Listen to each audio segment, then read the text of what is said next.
It is being done. Okay. I'll just end off. The fact is, মানে এটা বলেই শেষ করছি.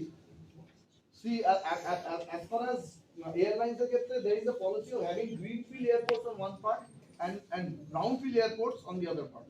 Greenfield মানে আমাদের যেরকম ব্যাঙ্গালোর এয়ারপোর্টে আছে, বেঙ্গালুরু, হায়দ্রাবাদ, এগুলোতে বলা আছে the airport is being created at least at least 70-80 kilometers away from the city, or at a new place.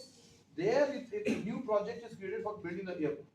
Brownfield BS example আমাদের কলকাতা যেটা নেতাজি সুভাষচন্দ্র বোস ইন্টারন্যাশনাল টার্মিনাল, এটা যেখানে আগে ছিল সেখানটাকে রিভ্যাম্প করে নতুন স্ট্রাকচার করে new airport has been created. তো এটা ইজ পার্ট অফ পলিসি। যেটা দেখা হয় যে always the policy basically overwhelms the act.